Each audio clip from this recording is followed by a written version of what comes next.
اليوم يئس الذين كفروا من دينكم فلا تخشوهم واخشون اليوم أكملت لكم دينكم وأتممت عليكم نعمتي ورضيت لكم الإسلام دينا.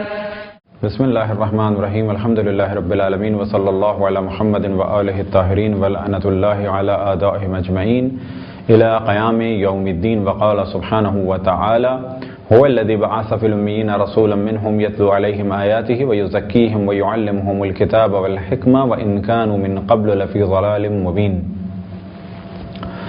موضوع گفتگو معجزات رسول اللہ صلی اللہ علیہ وآلہ وسلم.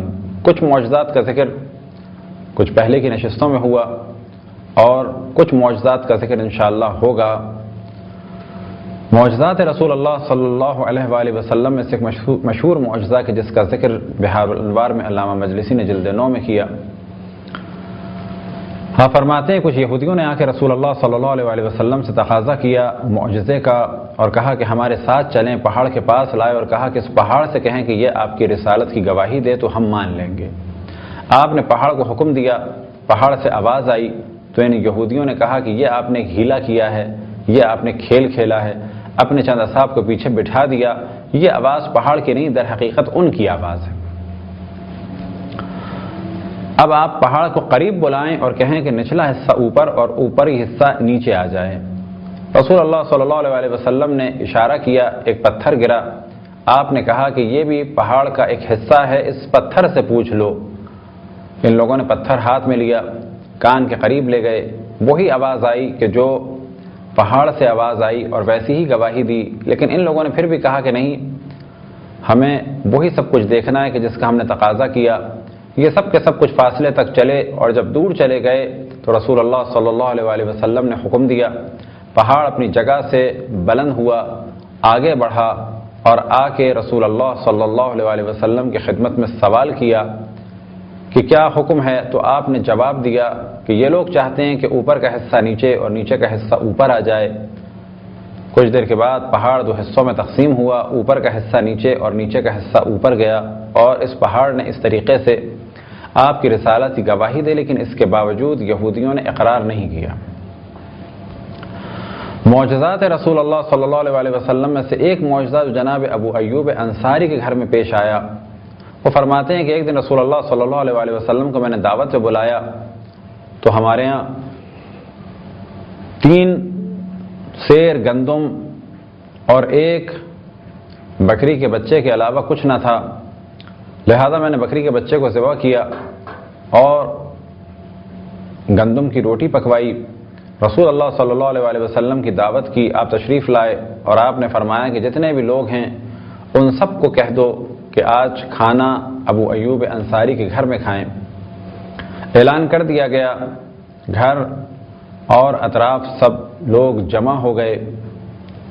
جمع ہونے کے بعد آپ نے دعا کی اور اس کھانے میں اتنی برکت ہوئی کہ سب نے کھایا اور سب مطمئن ہو کے گئے. پھر آپ نے جناب ابو ایوب انصاری سے کہا کہ اس کی بچے کی کھال کہاں ہے, بکری کے بچے کی. اس کھال کو لایا گیا اور آپ نے فرمایا جو ہڈیاں بچی ہیں وہ اس میں ڈال دو. آپ نے دعا کی تو وہ بچہ زندہ ہو گیا اور پہلی والی صورت میں آ گیا. ایک اور واقعہ کہ جس میں 2 بچوں کے زندہ ہونے کا ذکر ہے. ایک دن رسول اللہ صلی اللہ علیہ وآلہ وسلم کی ایک صحابی نے دعوت کی اور دعوت میں اپنے گھر میں جو ایک بکری کا بچہ تھا اس کو ذبح کیا اور اس کے بعد یہ چلا گیا رسول اللہ صلی اللہ علیہ وآلہ وسلم کو بلانے. بیوی کھانا پکانے میں مصروف ہوئی. بچوں میں سے ایک بچے نے دوسرے بچے کو اسی روش پہ ذبح کر دیا. جب بیوی کو خبر ہوئی تو وہ دوڑتی ہوئی آئی اور چیخی تو وہ بچہ اوپر چھت پہ بھاگ رہا تھا, وہ بھی گرا اور مر گیا. اسی دوران رسول اللہ صلی اللہ علیہ وسلم تشریف لائے لیکن بیوی نے اس واقعے کو چھپا لیا. آپ کے سامنے کھانا پیش کیا. اللہ سبحانہ و تعالیٰ کی جانب سے حکم ہوا کہ بچوں کو بلاؤ. رسول اللہ صلی اللہ علیہ وسلم نے کہا کہ بچوں کو لے کے آؤ تو بیوی نے کہا کہ وہ گئے ہوئے ہیں. پھر دوبارہ آپ نے شوہر سے کہا کہ نہیں بچوں کو لے کے آؤ تو بیوی نے شوہر کو بتایا کہ ماجرا کیا ہے. شوہر بچوں کی لاشوں کو لے کے آیا. آپ نے دعا کی اور دونوں بچے اسی وقت زندہ ہو گئے۔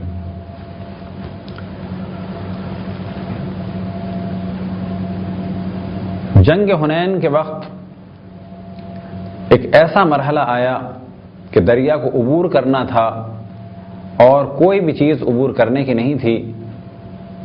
فوج نے آپ سے تقاضا کیا کہ اس وقت اگر ہم نے اس جگہ سے صحیح و سالم اپنی فوج کو نہیں گزارا تو دشمن ہمیں ختم کر دیں گے۔ رسول اللہ صلی اللہ علیہ وسلم نے دریا میں قدم رکھا اور پوری فوج اس طریقے سے گزر گئی جس طرح سے جناب موسیٰ کے ساتھ قوم بنی اسرائیل گزر گئی تھی۔ حتیٰ روایت میں نقل ہوا کہ گھوڑوں اور اونٹوں کے پاؤں بھی گیلے نہیں ہوئے۔ جناب ابو حیثم تیہان صحابی رسول اللہ صلی اللہ علیہ وسلم فرماتے ہیں کہ ایک دن رسول اللہ صلی اللہ علیہ وسلم میرے گھر آئے تو پیش کرنے کے لیے میرے پاس کچھ بھی نہیں تھا، میں کس طریقے سے مہمان نوازی کرتا، لہذا میں نے رسول اللہ صلی اللہ علیہ وسلم سے عذر خواہی کی اور کہا کہ میں کچھ پیش نہیں کر سکتا۔ تو آپ نے مولا علی علیہ السلام سے فرمایا اور نگاہ کی ایک کھجور کے سوکھے ہوئے درخت کی جانب، مولا علی سے فرمایا کہ کچھ پانی لاؤ۔ پانی لایا گیا، آپ نے اس پانی کو اپنے دہن مبارک میں داخل کیا اور پھر کلی کر دی اور فوراً ہی وہ درخت سرسبز ہو گیا اور اس میں کھجوریں لگ گئیں۔ البتہ ایک جملہ ذہن سے نکل گیا تھا، وہ یہ کہ جناب حیثم ابن تیہان نے ساتھ میں ایک اور چیز بیان کی کہ جو کچھ میرے پاس تھا وہ میں اپنے پڑوسیوں کو پہلے دے چکا ہوں، اس وقت کچھ نہیں ہے۔ لہذا وہ درخت فوراً سبز ہوا، اس میں کھجوریں لگیں اور تمام اصحاب نے، اور بعد میں وہ درخت تر و تازہ رہا اور لوگ اس سے کھجوریں کھاتے رہے۔ تو در حقیقت معجزات رسول اللہ تمام زندگی رسول اللہ میں ہر وقت ظاہر ہوتے رہے اور آج بھی گاہے بگاہے معجزات ظاہر ہوتے رہتے ہیں۔ مسجد نبوی میں رسول اللہ صلی اللہ علیہ وسلم ایک کھجور کے تنے سے ٹیک لگاتے تھے۔ جب منبر بنا تو اس کھجور کے تنے سے ٹیک لگانا آپ نے چھوڑ دیا اور جیسے ہی آپ اس منبر کی جانب گئے تو اس درخت سے اونٹ کے بچے کے رونے کی طرح سے آواز بلند ہوئی، اور جیسے ہی آواز بلند ہوئی تو آپ اپنے منبر سے اترے اور اترنے کے بعد اسے اپنی آغوش میں لیا تو آواز ختم ہو گئی۔ رسول اللہ صلی اللہ علیہ وسلم نے اس جانب توجہ دلائی کہ میں نے کیونکہ آپ پیٹ لگانے کا ارادہ ترک کر دیا تھا اور منبر بن گیا تھا، لہٰذا اس کے گریے کی آواز بلند ہو گئی، اگر میں اسے اپنی آغوش میں نہ لیتا تو یہ قیامت تک گریا کرتا۔ مولا علی علیہ السلام سے ایک روایت نقل ہوئی، حیات القلوب میں اس کا ذکر ہے کہ کچھ لوگ آئے اور آنے کے بعد رسول اللہ صلی اللہ علیہ وسلم سے درخواست کی، معجزے کی، اور ایک درخت کی جانب اشارہ کیا کہ آپ اس درخت کو آگے بڑھنے کا حکم دیں۔ مولا فرماتے ہیں کہ جب آپ نے حکم دیا تو یہ درخت اپنی جڑوں سمیت زمین سے بلند ہوا اور تیزی سے رسول اللہ صلی اللہ علیہ وسلم کی جانب آیا۔ پھر آپ نے حکم دیا کہ تم 2 حصوں میں تقسیم ہو جاؤ، کیونکہ ان کا تقاضا تھا کہ 2 حصوں میں تقسیم ہو جائے، تو 2 حصوں میں تقسیم ہو گیا۔ پھر ایک حصے کو پیچھے جانے کے لیے کہا، وہ چلا گیا۔ پھر دوسرے حصے سے بھی کہا کہ جا کے اس کے ساتھ ملحق ہو جاؤ، تو پھر وہ ہو گیا۔ لیکن اس کے باوجود کچھ ہی لوگ ایمان لائے اور کچھ نے انکار کیا۔ طائف جاتے ہوئے رسول اللہ صلی اللہ علیہ وسلم ایک جگہ سے گزر رہے تھے تو راستے میں ایک درخت تھا، یعنی آپ چل رہے تھے اور سامنے ایک درخت آیا۔ اب گو کہ یہ ممکن تھا کہ آپ یہاں سے چلے جائیں یا وہاں سے چلے جائیں، لیکن اب جیسے ہی آپ کے سامنے یہ درخت تھا تو یہ درخت خود بخود 2 حصوں میں تقسیم ہوا اور رسول اللہ صلی اللہ علیہ وسلم اس کے درمیان سے گزرے۔ اس زمانے میں اصحاب کے درمیان اس درخت کا نام مشہور ہو گیا تھا سدرۃ النبی۔ بعد میں بھی یہ رہا اور اس درخت کا احترام کیا گیا۔ اسی طرح سے کچھ اور درختوں کا واقعہ ہے۔ کھجور کا درخت آپ کے راستے میں تھا اور وہ خود بخود تقسیم ہو گیا، اور پھر رسول اللہ صلی اللہ علیہ وسلم نے حکم دیا تو وہ درخت دوبارہ آپس میں مل کے ایک سابقہ درخت کی صورت اختیار کر گیا۔ بحار الانوار میں معجزہ جناب سلمان فارسی کے ذمہ میں بیان ہوا۔ جناب سلمان فارسی مختلف حالات اور واقعات سے گزرتے ہوئے جب سرزمین حجاز پہنچے تو بعض جگہ اس قسم کا اشارہ ہے کہ آپ کو کچھ لوگوں نے بیچ دیا، یہاں تک کہ آپ ایک یہودی کے خدمت گزار ہو گئے۔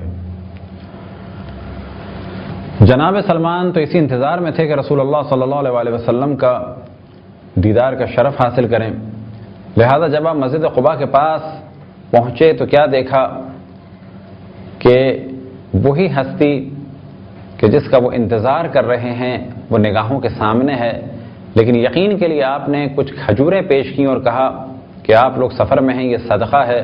تو رسول اللہ صلی اللہ علیہ وسلم نے ان کھجوروں کو نہیں کھایا اور قریب بیٹھے بعض اصحاب کو دے دی اور کہا کہ تم لوگ یہ کھاؤ۔ بعد میں وہ اور کھجوریں لائے اور لانے کے بعد کہا کہ آپ نے صدقے والی کھجوریں تو نہیں کھائیں، یہ ہدیہ ہے۔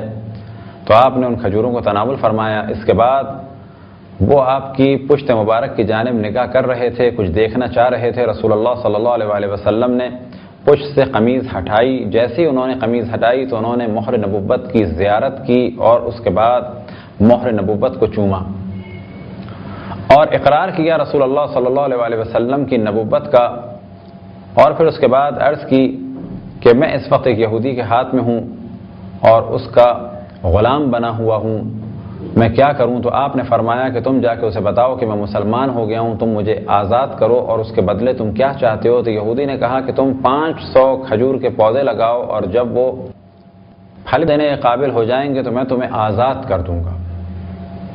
اور اسی طرح ایک مقدار سونے کی بتائی کہ جو بڑی مقدار تھی۔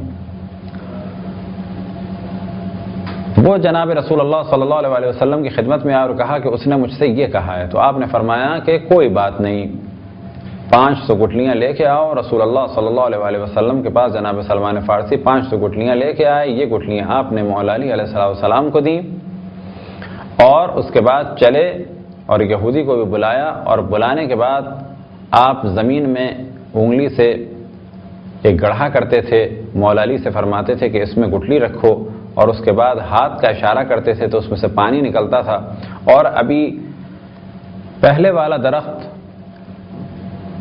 پانی دے کر فارغ ہوتے تھے اور دوسرے درخت کا کام شروع کرتے تھے تو اس درخت میں پھل بھی لگ جاتے تھے اور وہ بڑا بھی ہو جاتا تھا۔ یہ منظر دیکھ کے سب کو بہت تعجب ہوا، اصحاب نے تکبیر کی ندا بلند کی۔ جب اس نے 500 درخت دیکھ لیے کہ یہ درخت پھلدار بھی ہو گئے تو اس نے کہا کہ وہ سونے کی مقدار، تو رسول اللہ صلی اللہ علیہ وسلم نے پتھر کی جانب اشارہ کیا اور وہ سونے میں بدل گیا۔ یہ سونا بھی اس یہودی کو دے دیا گیا، یہاں تک کہ جناب سلمان فارسی آزاد ہو گئے اور پھر ہمیشہ رسول اللہ صلی اللہ علیہ وسلم کی خدمت مبارک میں رہے۔ جناب خدیجہ سلام اللہ علیہا سے ایک معجزہ نقل ہوا، اور وہ یہ کہ ایک دن رسول اللہ صلی اللہ علیہ وسلم نے اپنے ناخن کاٹے۔ وہ فرماتی وہ ناخن میں نے جمع کر کے ایک طاق میں رکھ دیے، کچھ ہی دیر کے بعد میں نے کیا دیکھا کہ وہ ناخن سچے موتیوں میں بدل گئے۔ جس زمانے میں آپ مکے میں تھے اور مختلف افراد آپ کو شہید کرنا چاہتے تھے تو ایک دفعہ تو ابو جہل نے ارادہ کیا لیکن وہ یہ کام نہ کر سکا۔ ارادہ یہ تھا کہ رسول اللہ صلی اللہ علیہ وسلم نماز میں مشغول ہیں، خانہ کعبہ کی جانب رخ، ایک پتھر بڑا سا مار دیا جائے جس سے رسول اللہ صلی اللہ علیہ وسلم دنیا سے رخصت ہو جائیں۔ وہ پتھر اٹھانا ہی چاہتا تھا کہ اس کے ہاتھ مفلوج ہو گئے اور اس کے گلے میں معلق ہو گئے۔ اس نے آ کے رسول اللہ سے درخواست کی تو رسول اللہ نے دعا کی اور اس کے ہاتھ دوبارہ صحیح ہو گئے۔ یہی کام ایک دوسرے شخص نے کرنا چاہا تو وہ کہتا ہے کہ میں کرنے کے لیے آگے بڑھا تو میں نے کیا دیکھا کہ رسول اللہ صلی اللہ علیہ وسلم کا دفاع ایک اژدہا کر رہا ہے، بس جیسے ہی میں نے منظر دیکھا تو مجھے خوف ہوا اور میں پلٹ کے واپس آ گیا۔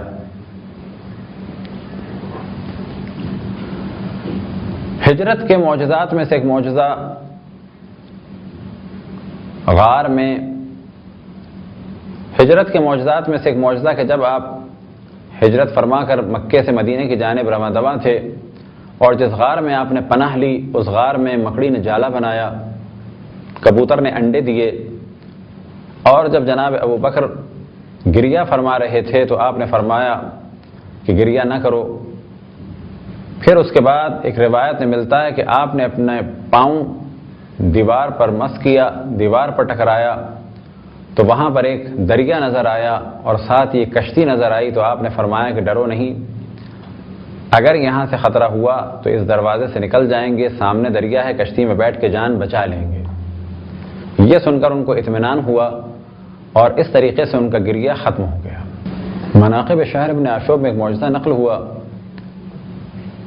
کہ ایک دن رسول اللہ صلی اللہ علیہ وآلہ وسلم اور کچھ اصحاب مولا علی علیہ السلام، امام حسن، امام حسین تشریف فرما تھے. ایک پرندہ آیا اور آنے کے بعد رسول اللہ صلی اللہ علیہ وآلہ وسلم کے دست مبارک پہ بیٹھا اور آپ کو سلام کیا ان الفاظ میں، السلام علیک یا نبی اللہ.